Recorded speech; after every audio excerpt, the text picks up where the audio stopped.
One of them was my fault. I'll admit that one. But there was a couple others, there was actually a glitch in the software of the app that I use. And so that was an issue. There was like one that the video was fine, but there was no sound at all, like those kinds of things. Oh, So, well. I know. Somebody could have gotten something out of it. If you can Really read lips wanted to. from the side. Yeah. So, we'll see if this one takes. So 1 Samuel 27. Okay, we're gonna try and do a little recap of this book. It's up to the point where we're at. There's a lot that happens in this book. How does it open up? Who are we greeted with when we open up the book of 1 Samuel?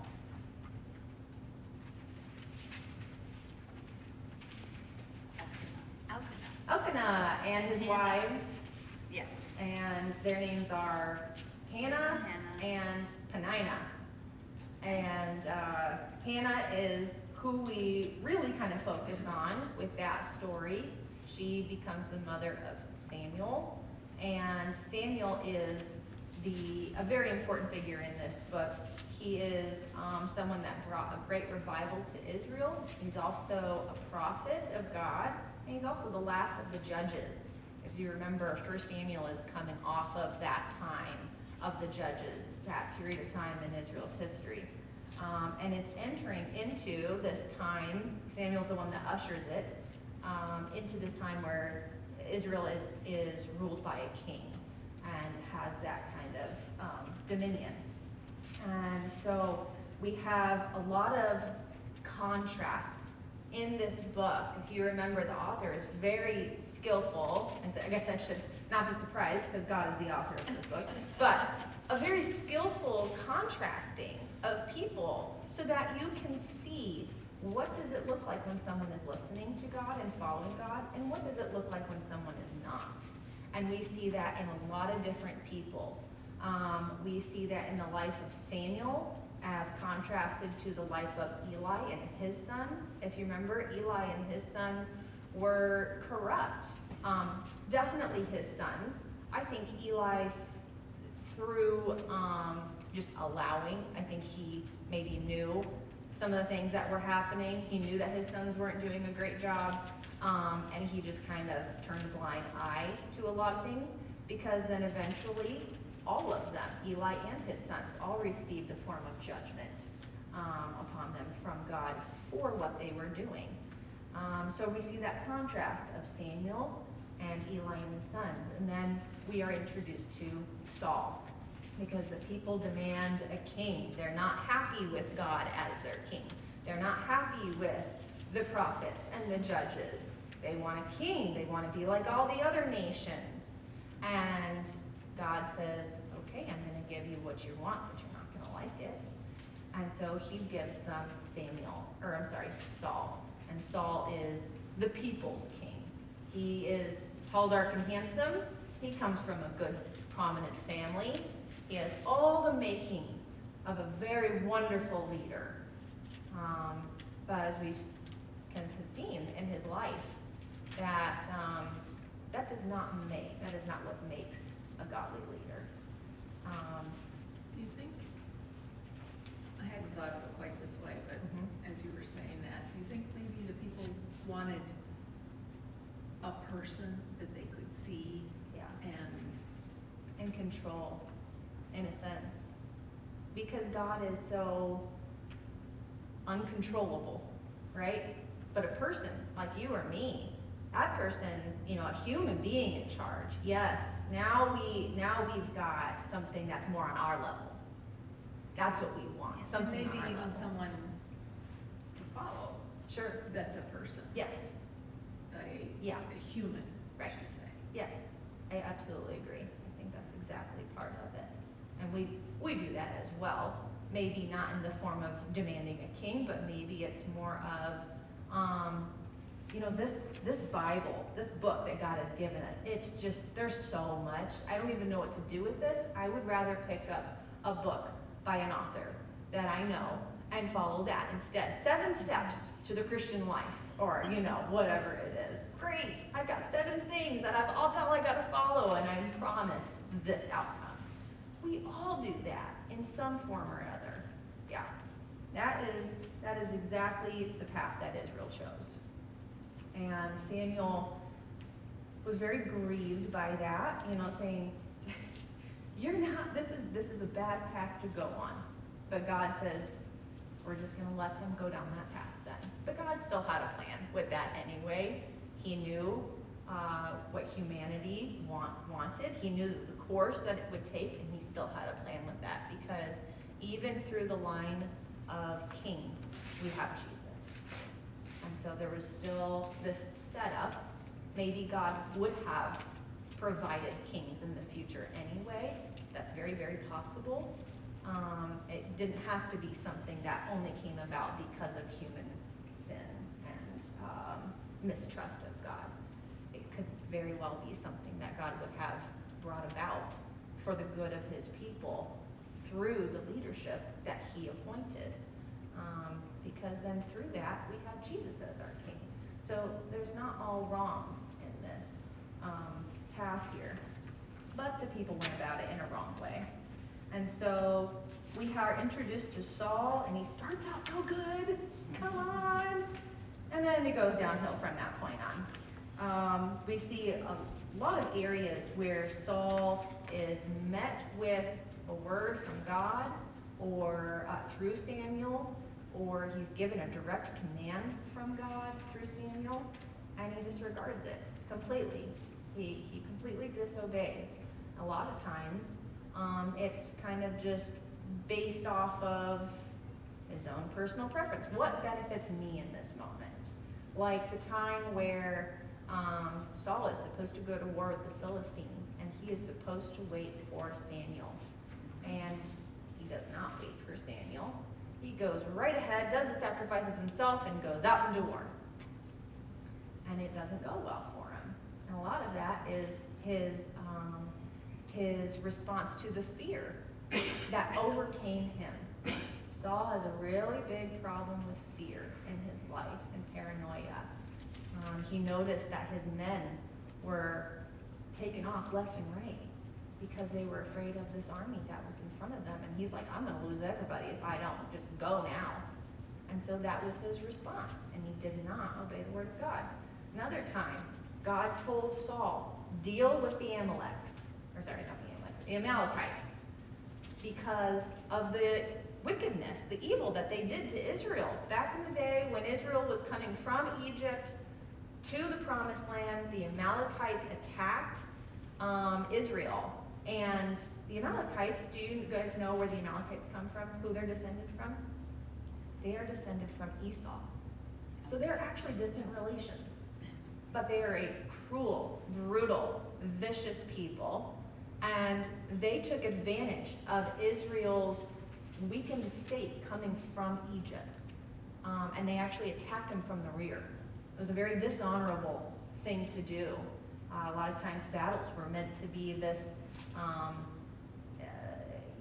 like each party is like, okay, we're going into battle, and then there's a battle on the battlefield, and that kind of thing. But the Amalekites did a very dishonorable thing by just sneakily attacking from the rear. And God said, I will punish that. And he was supposed to do that through Saul. Saul was supposed to be the agent of that here. And he did go to war with them. He did win the battle, but then he didn't kill everyone. He left the Amalekite king alive because in his eyes that benefited him. A lot of times in the culture of that day, if you had kings, other kings that you have conquered as like, I don't know about servants, but like they're in your prison or they're in your captivity, I guess. Then it's almost like showing off. Look at everything I've conquered. Look at all of this that I've conquered, versus actually killing him like God told him to do. And Samuel, again, was very angry and said, you did not obey the word of God. And Samuel's the one that killed the king to obey God's word. and to have that come to pass. So we've seen time and time again, Saul is cherry picking, selectively hearing God's word, and publicly on the outside, he is a wonderful king. But really, he's only kind of partially dedicated to it on the inside. And we're really seeing that become more and more and more evident in his life as more and more things are thrown at him, like David's popularity, his rise in popularity. All of a sudden, Saul is very, very jealous. Then we've got David on the run, and men are actually fleeing to join him. David now has 400, 500, 600 men and all their families who are joining him. All these things that are happening, and it's just eating at Saul. More and more and more. And we find out that God's Spirit has actually left Saul and is dwelling on David, who is the next anointed one that God has chosen for his people. And we're seeing a lot of the pieces really, really, really coming to the fullest picture. We're at the beginning of the end of the book, if you want to call it that. And that's kind of where we're at in chapter 27. And so David, he's been on the run for, I think what I told you, Tracy, when you asked this, at least 10 years is probably the guess. We don't really know because we don't know how old he was when he started out. It's just all about based on guesstimations on how old he was at the beginning when we're introduced to David. But we know that he was 30 years old when he became king. So we can guesstimate at least a good 10 years of that is hiding and running and fleeing from Saul and being a fugitive. Him with starts out as 400 men, later becomes 600 men, plus all their families. And they've just been going around, bouncing around, narrow escapes from Saul and his men. A couple of times had the opportunity to take Saul out and didn't do it because he's trusting God, that God knows Saul's end day, and that's not up to David, that's up to God. But we're seeing there's still some cracks in David's armor. There's still, for all the heroics that we see out of David, we are reminded over and over that he is still a person like you and me. He still has a sin nature. He is still capable of much error. And we don't have to be reminded of that simply because of what he did with Bathsheba. That's not the only thing.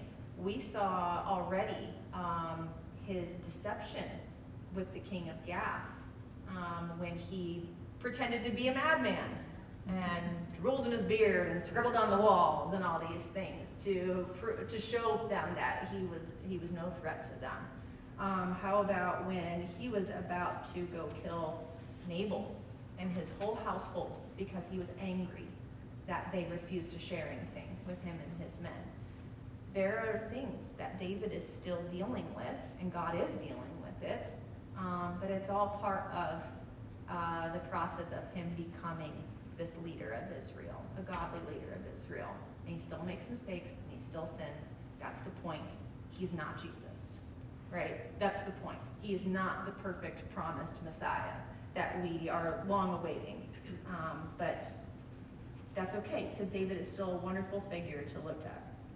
So, 27, putting yourself in David's mind, he's exhausted. All the places that he could possibly run. People have betrayed him and, turned him into Saul. Hey, David's over here, come and get him, So, verse 1, then David says to himself, now I will perish one day by the hand of Saul. There is nothing better for me than to escape into the land of the Philistines. Saul then will despair of searching for me any more in all the territory of Israel, and I will escape from his hand. What are your first thoughts on that verse?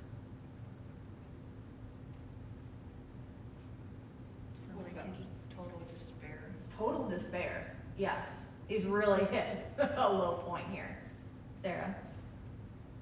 What about I was gone for a while, so I That's okay. read the chapters before this recently, and it seems like he's not believing what he's been told. Yep. Yeah, you're exactly right. David has all of these promises that he can lean back on as he is going through this dark, dark, dark time in his life, and he's he's just burnt out. What do we do when we're in those moments? We look towards the promises of God. And David is forgetting all that. He's forgetting that he was anointed by Samuel, chosen by God to be the next king. He's forgetting that God has promised to make him king of Israel. He's forgotten the encouragement that he received from Jonathan multiple times. Jonathan says, I know you will be the next king. That's coming from the king's son, who should be next in line. Even Saul himself admits, I know you will be the next king, and you will surely prosper in everything you do. He has all of these encouragements and promises that he can hold back on, and he's forgetting all of it. The thing that struck me the most was David said to himself. He's speaking to himself. He's not asking God, God, what do I do? He's not crying out to God, God, where am I supposed to go? What am I supposed to do? He's saying to himself, he's like, well, self, we got no options for us. Nobody's coming to save us. No one's going to deliver us anymore. We just have to go do something drastic. And that's exactly what happens. We start forgetting to talk to God. We talk to ourselves, and we're like, I got to come up with a plan. I've got to figure this out. And that's what David's doing here. And we can think, let me just make it, I can think, that's what God wants of me. He wants me to participate. He wants me to figure it out. To have some skin in the game. Yeah. He wants me to use the head he's given me. I'm not supposed to be a lame duck. Right, right. But how far we can take that reasoning, right, to the point where we've excluded God from the picture altogether. And unfortunately, David is that's exactly what he's doing here. And so it says, verse 2, so David arose and he crossed over, he and the 600 men who were with him, to Achish, the son of Maoch, king of Gath. So this is the same king that he went to the last time. The last time, if you remember, that was when he first was fleeing from Saul. And he went to the priest at Nob. They gave him the bread there. He got the sword of Goliath from the tent. And then he went into Philistine territory, and he went to the king of Gath. And that was when they were like, isn't this David? Isn't this, the guy that they sing about? David has slain Saul has slain his thousands, and David is tens of thousands. And so David was afraid. Who knows what they're going to do with him now that they know who he is? Whether they're going to be angry because he's killed 1 billion of them, or if they're going to try and use him. And they're giant. And they're giant. I thought it was always interesting that he walked right into Gath holding Goliath's sword. I'm like, of all the things to take with you, David. I don't know what Probably he's a thinking. power play. Yeah, maybe so. So same king, and at that point, because the first time when he convinced them that he was a crazy person, he was literally kicked out. They kicked him out of town. They were like, we don't need any more mad people around here. We got enough of those on our own people, and kicked him out. And this time around, why do you think that he is actually accepted into Philistine territory, accepted by the king? Because this is different now. Clearly he's not crazy, or he's healed from the crazy. I don't know. Do they know he's going to be king? I think so. I think that word has gone around. And the first time, they actually refer to David as the king of the land. Whether they knew that he was going to be king someday, or they considered him to be the king because of his popularity. I and how much more popular he was than Saul. I'm not sure what their thinking was on that, but yeah, I do think that they knew. But they are technically the enemy of Israel. Yes, they are, and one of the biggest. That's weird. I know. I don't know what David was thinking. I'll put that. I don't know what David was thinking. I think David was just in such desperation that he was gonna do just a wild move. Something that really stopped Saul in his tracks, and he was willing to go to great lengths here, and that's exactly what he did. I think that the reason why Achish, king of Gath, accepted it in this time, because it says in verse 3 that David lived with Achish at Gath, he and his men, each with his household, even David with his 2 wives, Ahinoam the Jezreelitess, and Abigail the Carmelitess, Nabal's widow. And now it was told to Saul that David had fled to Gath, so he no longer searched for him. So clearly it's working. Clearly it worked. Saul is no longer looking for him. I think the reason why the king of Gath actually brought him in is because by now David has a reputation as being an enemy of Israel. And I think that is what he is hoping to exploit. The enemy of my enemy. Yes, exactly. I think that's something that Achish is going, I think I can do something with this. I wonder if I can make this to benefit me. And so I'm just gonna keep the enemy of my enemy close, and we're gonna see how this goes. And I think that's, and I mean, really, honestly, David with his 600 men who are all incredibly skilled warriors, yeah, that's free mercenaries right there. That's a win for Achish, and he's thinking, I'm gonna do something with this. And he does. So, verse 5, then David said to Achish, if now I have found favor in your sight, let them give me a place in one of the cities in the country, that I may live there. For why should your servant live in the royal city with you?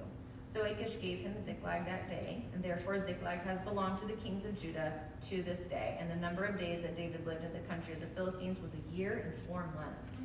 Can you imagine, after 10-ish years of just constantly on the run, of being betrayed by your own people, of not knowing where food's gonna come from, of living in caves, of this and that and this and that, to actually have probably a good night's sleep, to actually have a place to settle and to cultivate the land and to make a home and things like that, all the things that they've been denied, and they've not been able to have for many years now. That's gotta be amazing. That had to feel so good. But at what cost? Because they are still outside of Israel's land. They are surrounded by pagans. They're surrounded by Philistines. They are not near their own people who have the same faith that they do, that worship the same God that they do. That's not an easy thing. And it's going to put David and his men into a very difficult, tricky spot later on. Because they're comfortable. Yes, because they're comfortable now. Yeah. Yes. And I think it's interesting that David has gained Ziklag, this city of Ziklag, from the Philistines, and it's now forever been part of Israel's territory. Even after he was not living in Ziklag anymore, not living with the Philistines anymore, that city remained part of Israel's territory. And it was always inhabited by Israelites. And what's interesting about it is Ziklag is supposed to be, I wonder if I can find it on the map. So is Achish, he's actually giving them that territory? Yes, and it's on the outskirts of Gath. So here's Gath right here. You've got, the Philistines kind of have this area right here, and they have 5 major cities that are part of what makes up the Philistine territory. They don't have one king, they have 5 kings that are, or 5 rulers, 5 Philistine rulers that are kind of dominating this Pentapolis that they have that makes up their territory. What's And a so, Pentapolis? five major cities, yeah. Okay. So I can't remember all of them, I'm sorry, I meant to look that up and I forgot, but Gath is right here, and so Ziklag has to be somewhere on the outskirts of Gath.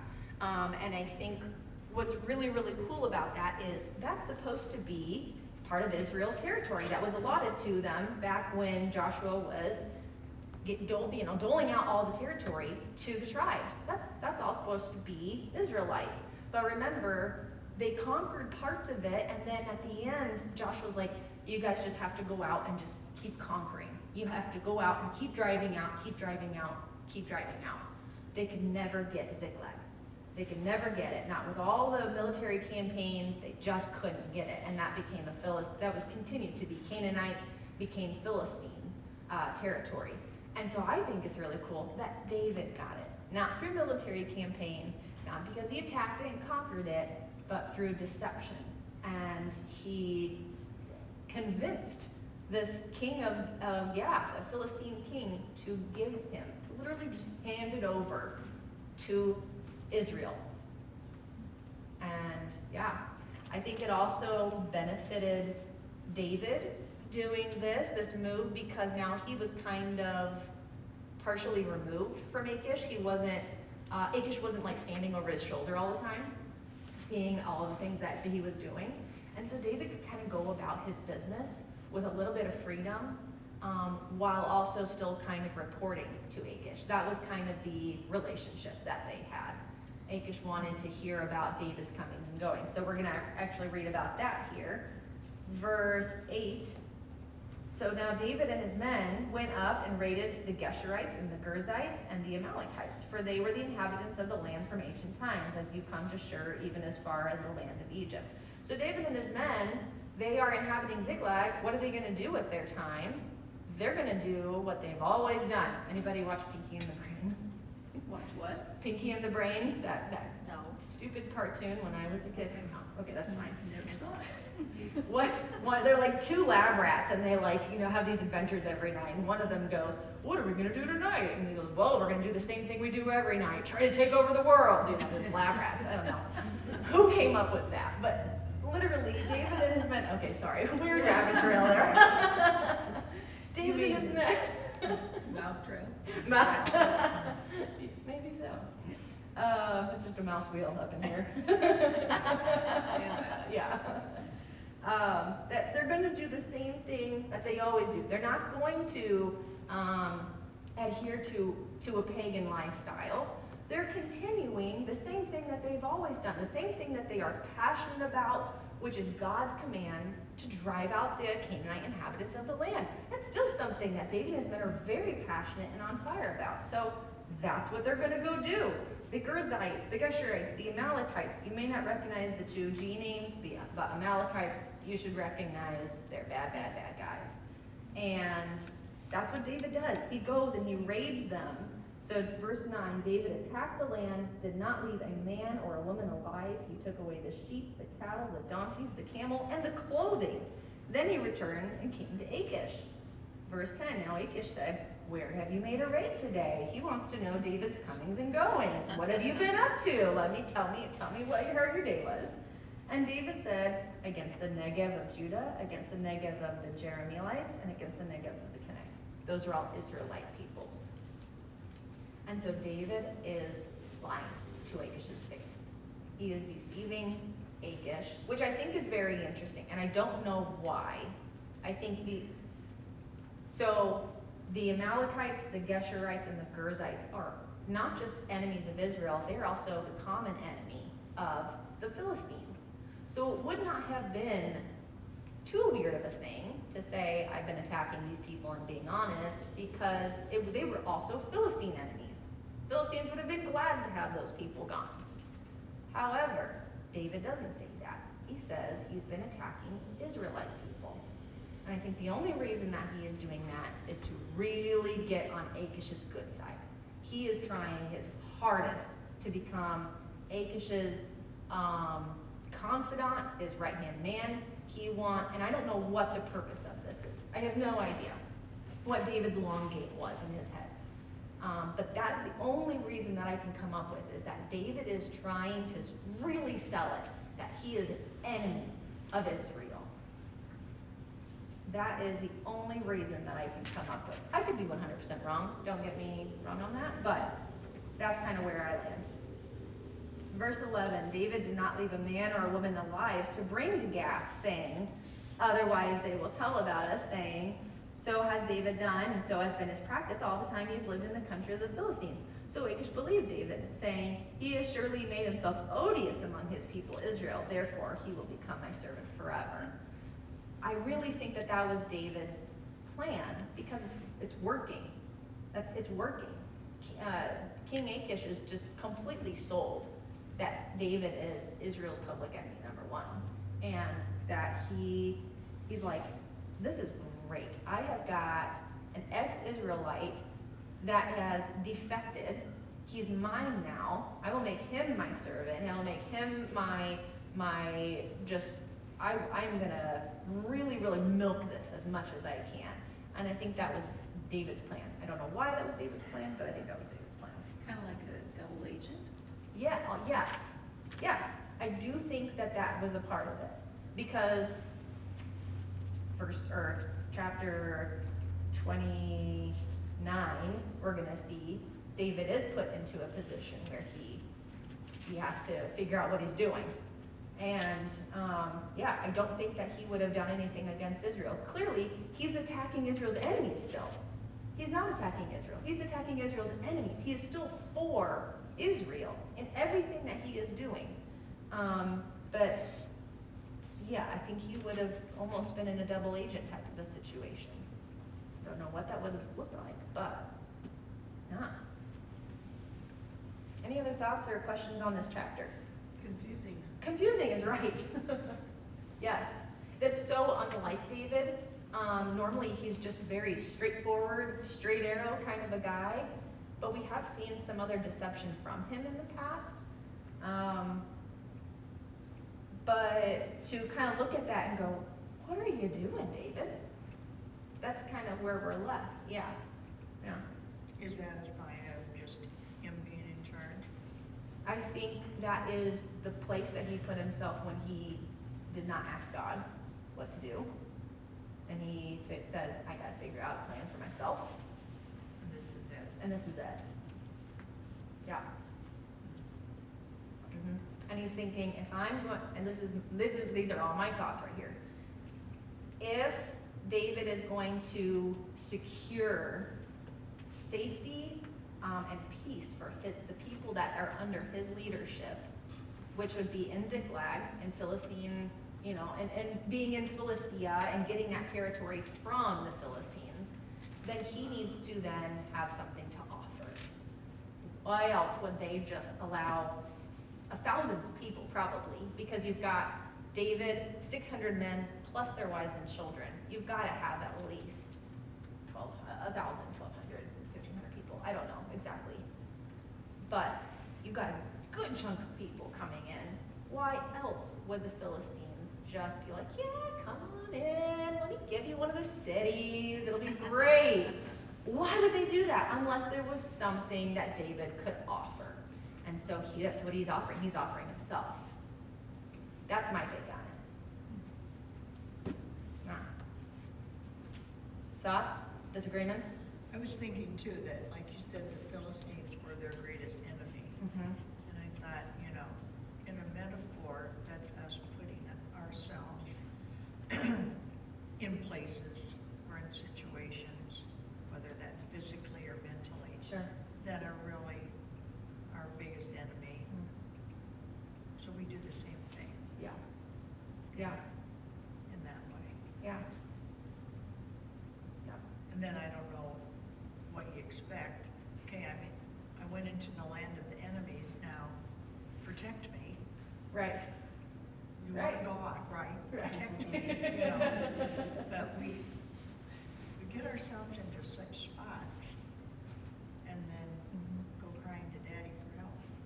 But even then, we still see God protecting David. Yeah, he True. should have asked God first. Yes, absolutely. Maybe that's not where God would have taken him. Well, I don't know. He doesn't seem to be in any danger here. Not yet. Not yet. And God actually, in chapter 29, we see God protect him from what could have been a really, really sticky situation, really. So, David's kind of getting himself into a mess. It's just a really slow entry into the mess. Year and 4 months entry into the mess. But, yeah. So, when I think of how long it's been, you just that year and 4 months even. Mhm. I mean, day to day, moment to moment. Right. I mean, I could be all over the place in a year and 4 months, Mhm. let alone Mhm. 10 years of, or more of, Yeah.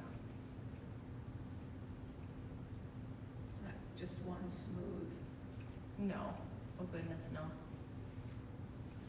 line of following God. Right, right. Yep. Yep, that's exactly it.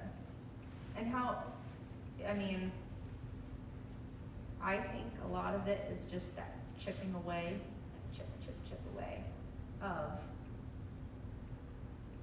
God. David is relying on that promise that God is going to bring him through this, that it will end, that David will be king, and that God will deliver him from Saul permanently, right? That's the light at the end of the tunnel. Well, all these years and the day by day, like you're saying, we don't even have record of all the different hardships that they came across, moment by moment, day by day, caring for 600 to 1,000 people, feeding them, protecting them, sheltering them, moving them, all the things that come just from that. And you've got to be a leader and making sure that people are keeping peace, you know, that there is, I mean, all the things that go into it. I can't imagine how that would have chipped away at him over time. I 100% understand how he got to this point. But the text still has us seeing it from a bird's eye view of history so that we can see, I can relate to that, and this is what that road looks like. And I think that's really important for us. Any other comments before we try to get into chapter 8 here? Or sorry, 28.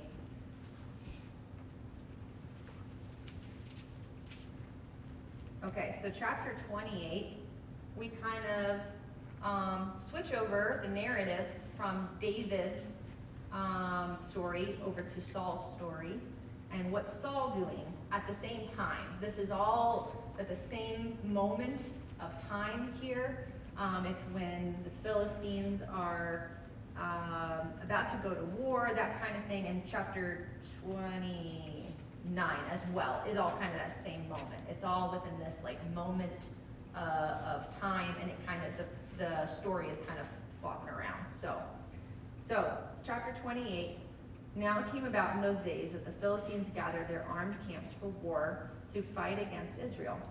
And Achish said to David, "Know assuredly that you will go out with me in the camp, you and your men."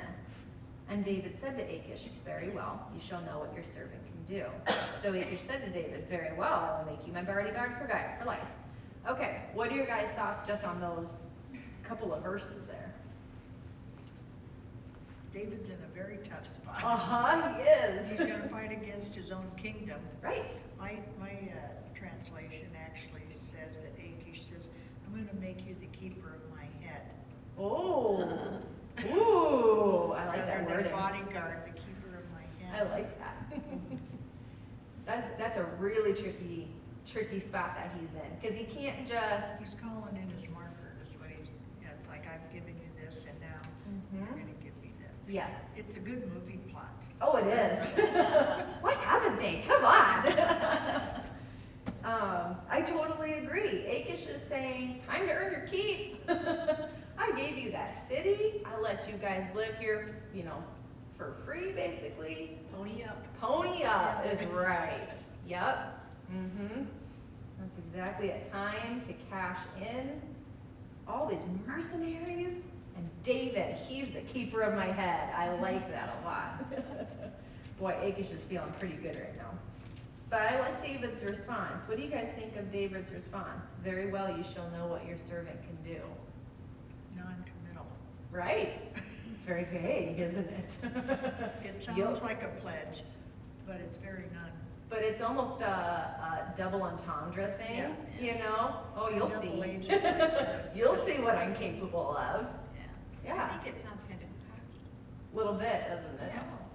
That's how I, Maybe that was what he was trying to portray to Achish, who knows? Which is why he's the keeper of his head. Right, exactly. But I do think, I like that, why you said non-committal, because it isn't David pledging himself to Achish, you know, surely I will protect you with my life, or, you know, none of those kinds of words. He simply says, you'll see what I do. But he does call himself his servant. He does, and he has been. He has been from the start, and I think that's still part of the deception, the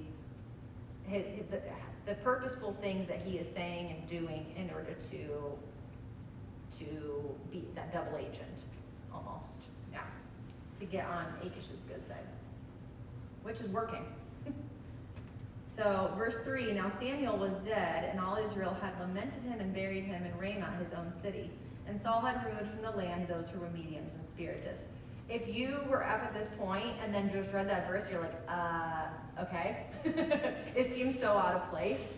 You're like, what does that have to do with anything? But it is simply background information, because the rest of the story does need that background information. You need to know that Samuel has already died for the story to make sense. You need to know that Saul had removed mediums and spiritists from the land in accordance with the command that's in Deuteronomy 18. Deuteronomy 18, that is the command to remove those people from the land, put them to death, because that is a very wicked and despicable thing in the eyes of the Lord. And so we need to know that information going into the rest of the story. So verse 4, so the Philistines gathered together and came and camped in Shunem, and Saul gathered all Israel together, and they camped in Gilboa. And when Saul saw the camp of the Philistines, he was afraid, and his heart trembled greatly. When Saul inquired of the Lord did not answer him, either by dreams, or by Urim, or by prophets. And then Saul said to his servants, seek for me a woman who is a medium, that I may go to her and inquire of her. And his servants said to him, behold, there is a woman who is a medium at Endor. Okay, so some of the places where we are at here. So here is Gath. And I can't remember, like I said, what all of the 5 major cities were, but I know Ascalon, Ashdod, Dagon, Ekron, those are names that I recognize as Philistine. And so maybe it's those, I'm not sure, but they're kind of in this area. Saul would be here in Gibeah. This is the capital. Ramah, that is where Samuel's buried. Not that that actually truly matters, but so the Philistines, they would have come up, and Shunem's all the way up here. That's really a big, big, big move for them, because typically, you know, the Tifs are like right here. They're right next to each other. They're gonna go to war right here. But the Philistines, they actually gather all the armies of everybody, and they go all the way up to Shunem. I heard one of the commentaries say that they were trying to cut Saul off from the northern tribes. That's possible. I don't actually know what their intent was, but this is a big move. This is a very big thing. This isn't some tiff. This is a big, big thing. And so then Saul, and he gathers everybody, and they are up here. Mount Gilboa, Jezreel, this area here. And so you actually have these 2 mountains. If you were where I was, you would see there's like a little outline of a mountain here and here. And so they're actually going to be fighting in this valley that's between them. And so that's where the battleground's going to be. But then up here, right here on the other side of the mountain, is Endor. And that is where Saul goes to visit the medium. So that is the location of all the playing parts of our story here. no, it says mine says Saul was, he was afraid, terror filled his heart. He is not aware yet that David is, has word got back to him yet? He's not aware that David is I don't Or think it's that's why afraid. he's afraid. I Okay. think it's because he's seeing the size of the army. Okay, Because it just says Saul saw the camp of the Philistines and he was afraid. In my opinion, I read that as he just took one look at the vast size of it and just was freaked out. but he doesn't know David's. I don't know that he does. It In doesn't a year say and that 4 he months when does. things got back to Right. Okay. He knew that David made it over to the Philistine territory. That's all we know that he knows. Yeah. Good thought though. Does Saul know? Yeah, I don't know that. Verse 6, Saul actually does the right thing. He actually inquires of God. How novel! Didn't know he knew how to do that. And it says that God's not answering him. Not by any of the mainstream, major ways that God is speaking to his people on that day, which would be dreams, prophets, and then it says Urim, and the Urim is that Urim and Thummim, or is it Thurim? Urim and Thurim? I get the words mixed up. And that's that special tools that the high priest has access to. Actually, I'm wondering if it's not just the high priest. Maybe it's certain priests, because David has. Wait, does David has the? Whoa, hold on. Hold on.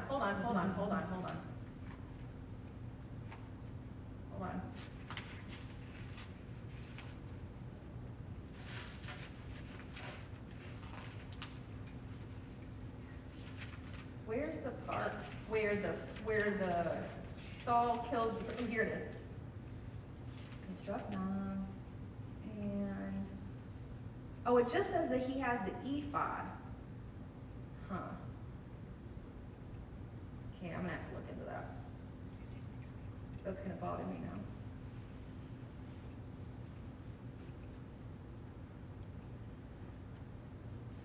Okay. I'm gonna have to look into that. So, what I thought was that the high priest has, his whole garments. He's got a very specialized outfit that he's got, and there's all this symbolism that goes into that. Part of that is the ephod, which is like a special vesty thing that he's got going on. You have that breastplate breastplate that has all the stones, the 12 stones of Israel. Within kind of the breastplate and the ephod, there's like a pouch, and the pouch has the Urim and the Thummim or Thurim. I can't remember what that word is. And it's two somethings. We don't know what it is. A lot of people speculate that it's stones or some sort of natural material of some sort. Somehow, God used those tools to reveal an answer to his people. One was positive, one was negative. Was that it? Possibly. That is a guess. No. It's all guesses.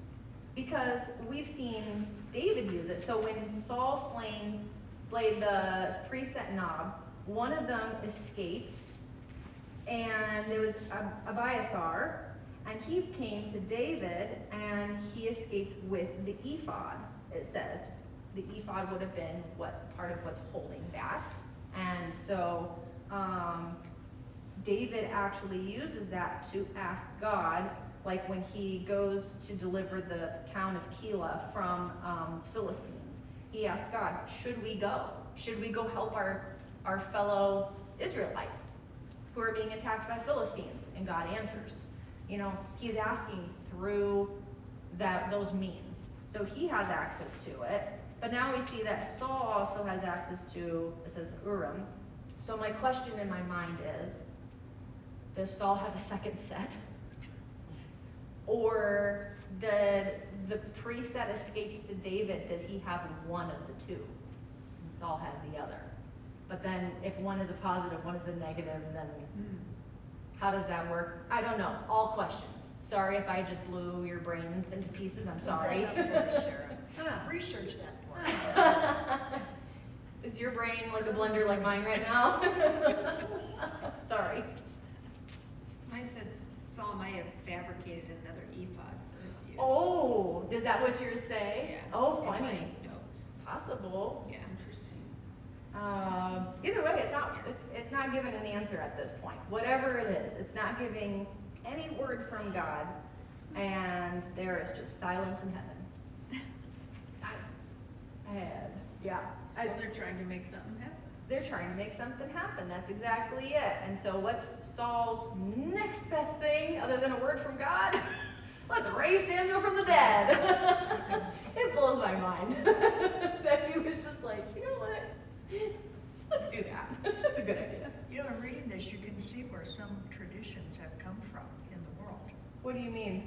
Well, I mean, using mediums Ah, to talk to the dead. Yes. I've never had known that there. Yeah. So it goes way back. it goes way, way back. And Yeah. Samuel actually shows up.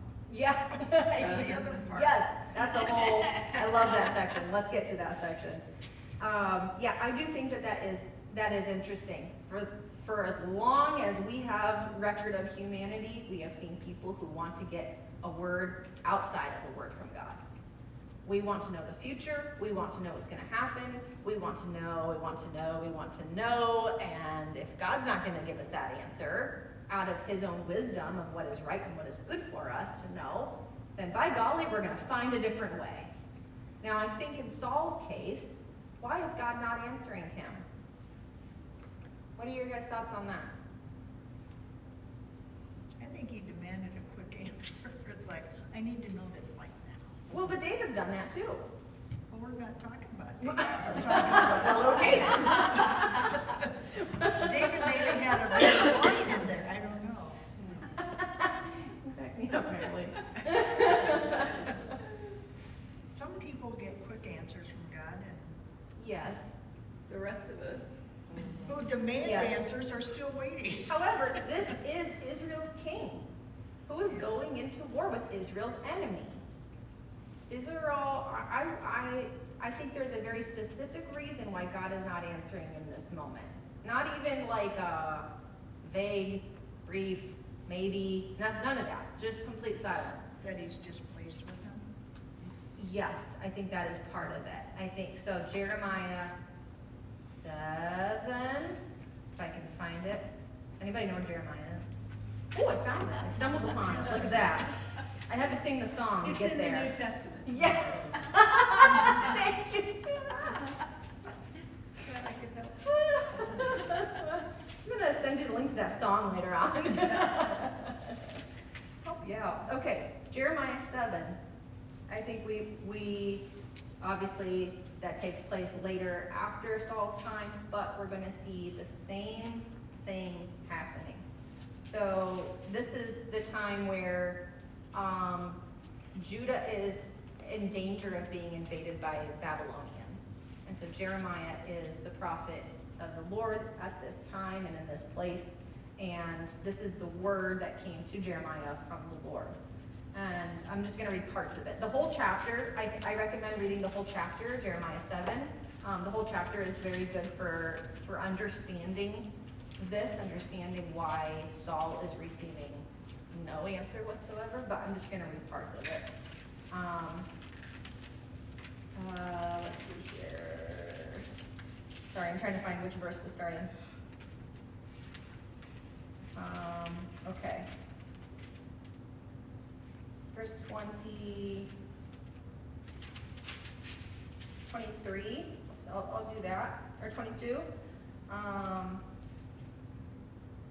No, 23. This is what I commanded them, saying, obey my voice, and I will be your God, and you will be my people, and you will walk in all the way which I command you, that it may be well with you.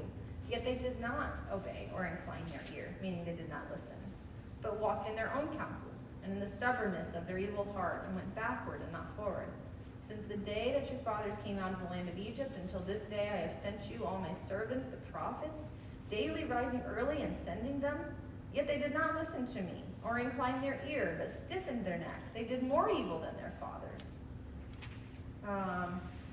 And so, where is the...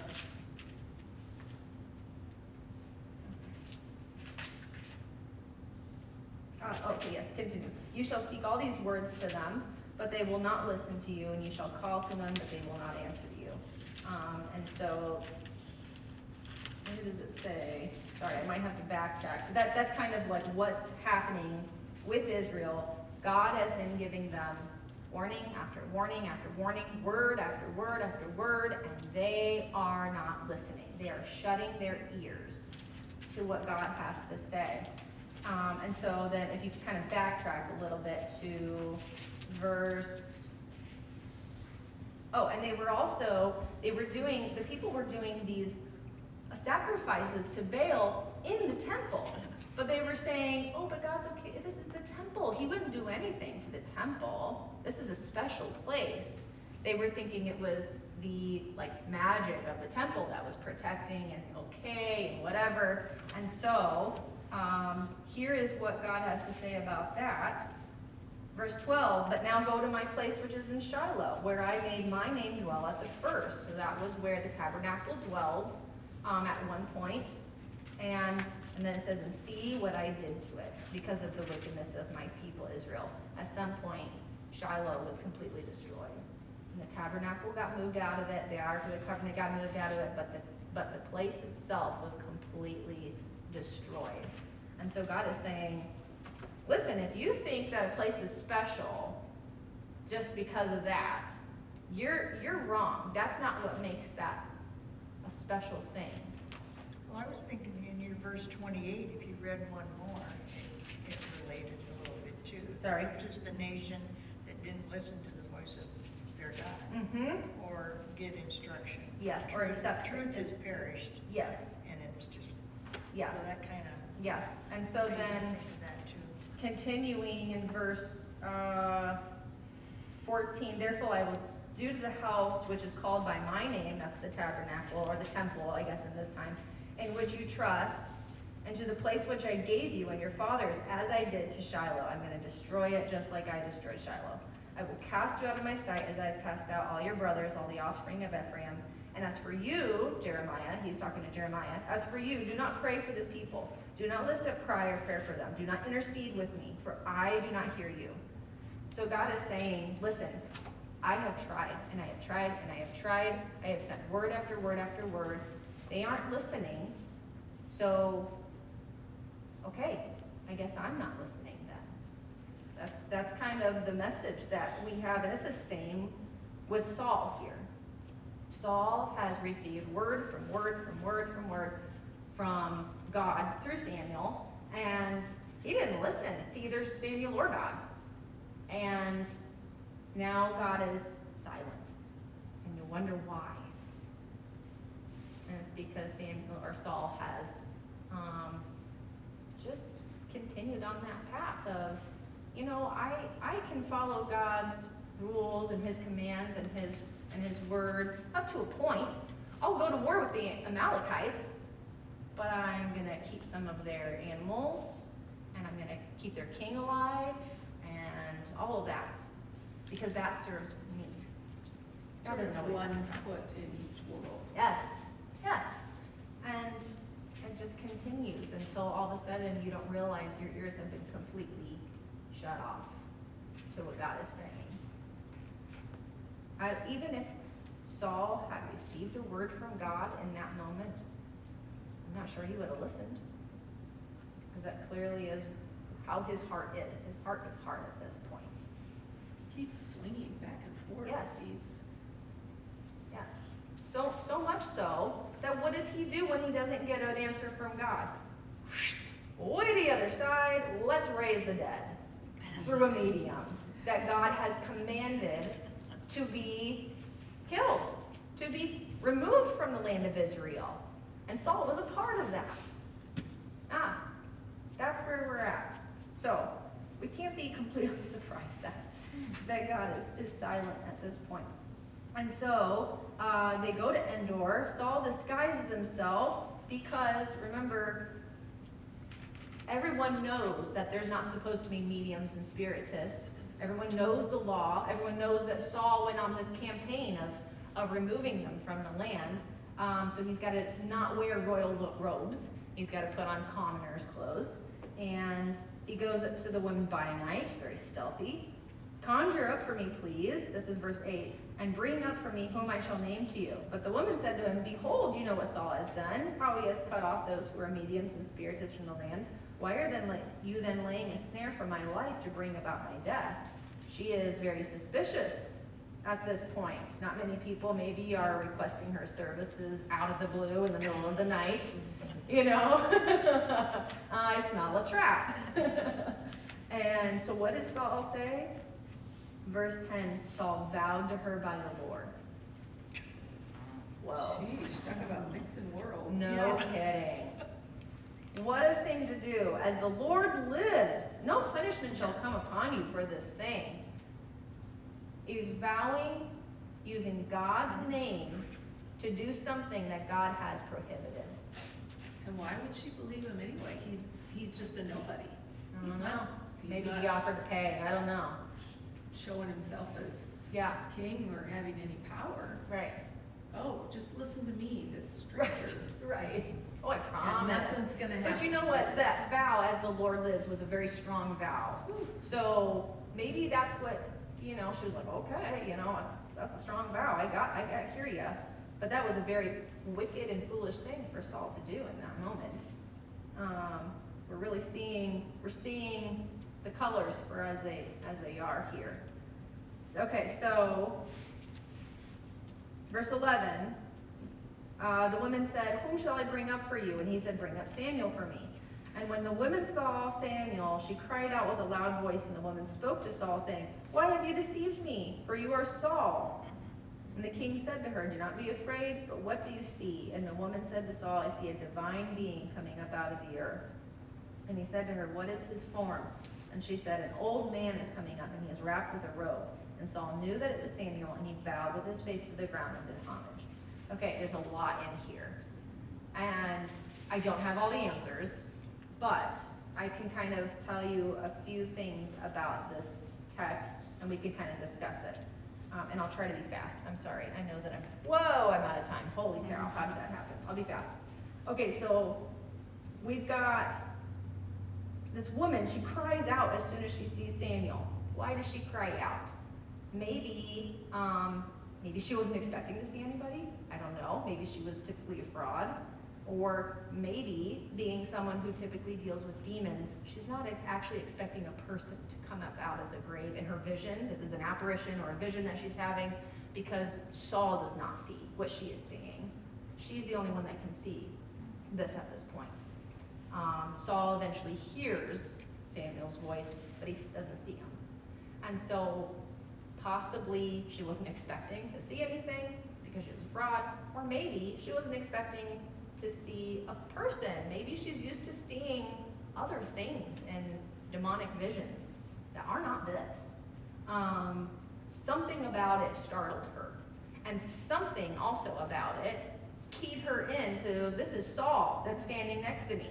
Not sure what it was, whether she kind of put two and two together in her brain and said, who else is going to be looking for Samuel in the middle of the night? Oh, Saul. Or if something else about it tipped her off. But that's where we're at with that. And Saul, we see that he cannot see what she is seeing, and so he asks her to describe it. She says, I see an old man. He's coming up from the earth, and he is wrapped. So actually she says, I see a divine being coming up out of the earth. That word for divine being, that Hebrew word for divine being, is actually the word Elohim. It's usually the word used to translate for God. We see that a lot, but other times, in very few instances, it is actually used to describe the judges. And so it literally means strong ones, or strong one. And so possibly she's saying, I see a strong one, or maybe she is actually saying, I see a judge. I think maybe she is saying, I see a judge, because later on she describes his robe. She knows this is Samuel. Saul immediately knows this is Samuel, only because she says, I see an old man and this is what his robes look like. I think there's something about the robe that's very distinguishable. We kind of talked about that a couple of times when the robe has come up in this book, that a robe just really distinguished a person, whether it was royalty, whether it was a judge, whatever it was, your status, your station, whatever it was, your robe was very distinguishable. And so I think that clued her in, include Saul in, all those kinds of things. The other thing that we notice is she says, I see a divine being coming up out of the earth. A lot of times people have asked, is this really Samuel? Did this actually happen? Did he actually come up? Like, what's going on here? Or is this a demon trying to trick? Well, I think a couple of things. One, we'll see that Samuel, or this vision, this actually brought a word from God to Saul. That is not something a demon will do.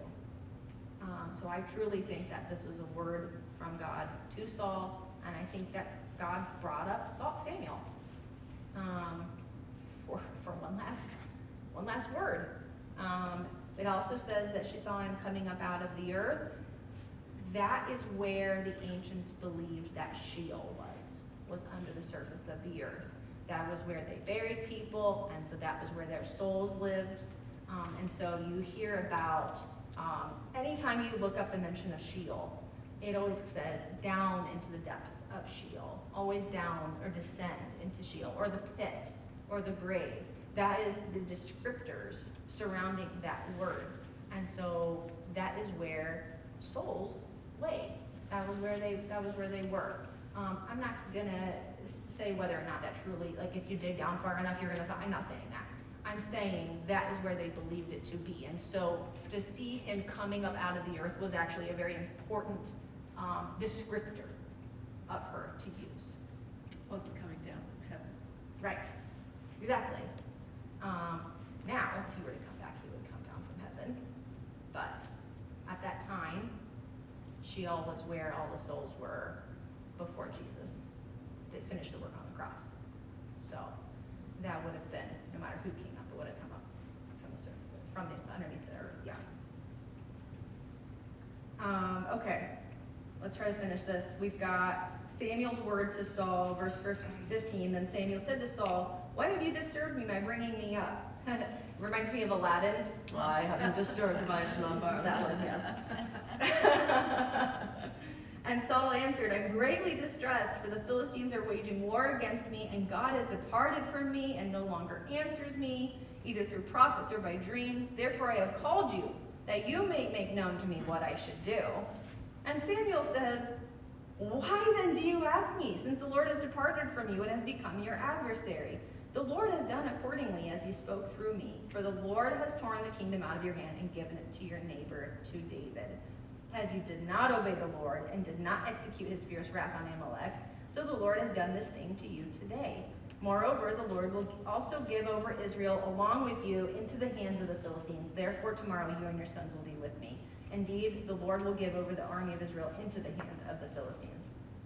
So Samuel's basically saying, dude, I only spoke what God wanted me to say to you. Why do you think you're going to get a different answer out of me? If God's not answering you, and you know he's departed from you, do you really think you're going to get something different out of me?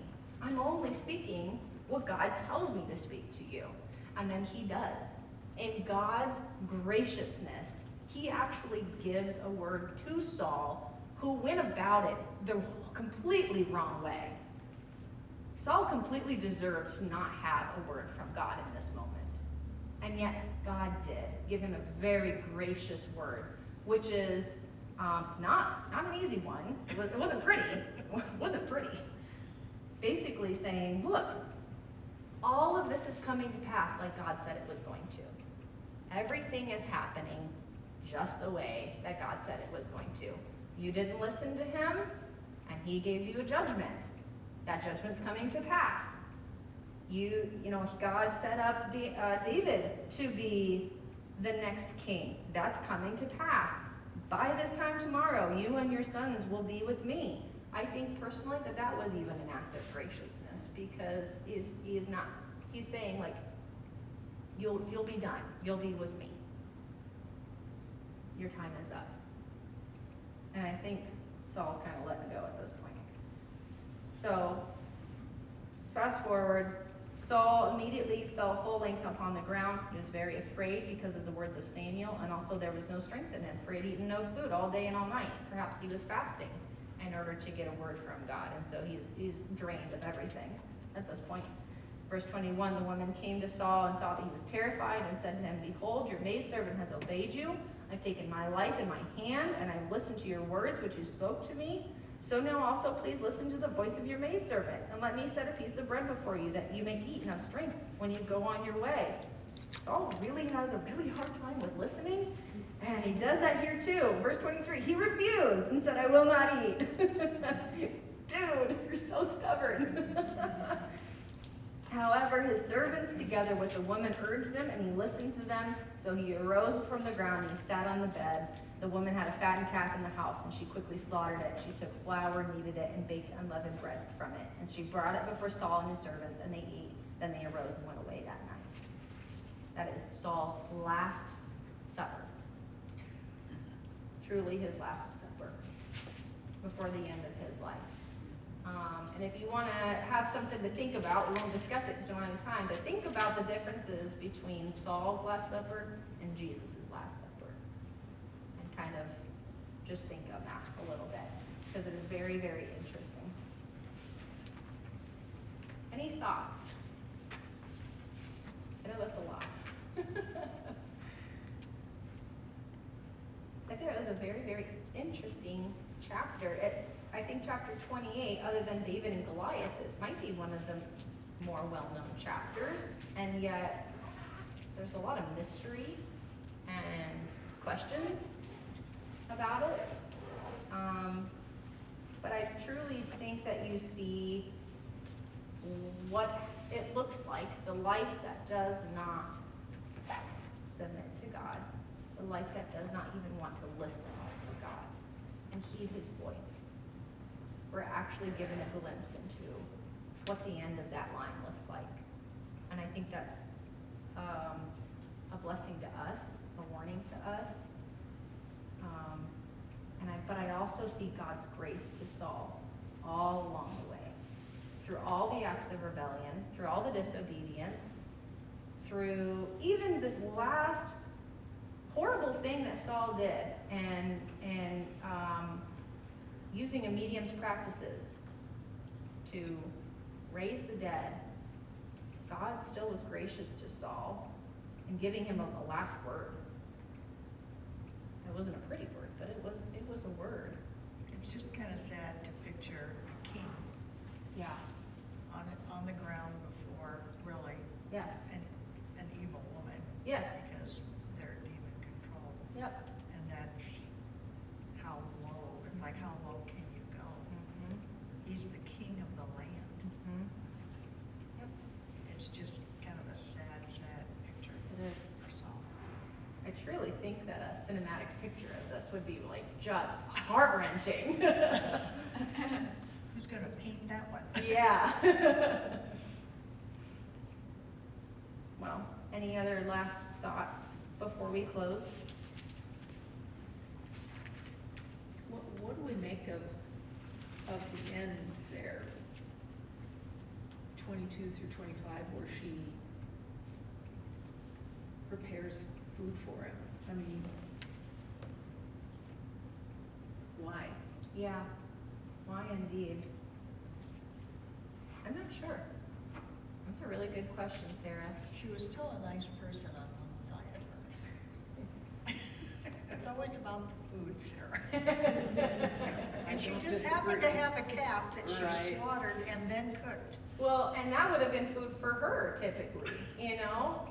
He had to have tons of food up for, he's the king. Who knows what kind of, food he had?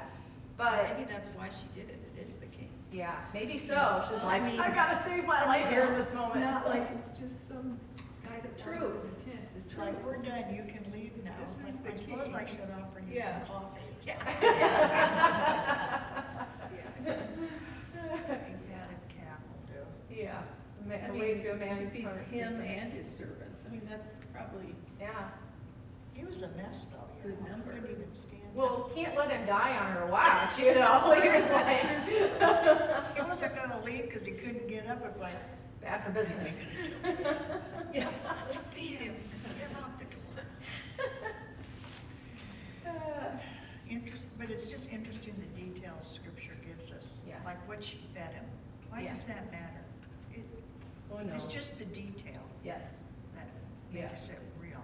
And maybe at some point, you know, we'll be reading that and we're like, oh, and some Trivia. thought will come to us. A trivia. Trivia. question. Nothing else, there's trivia.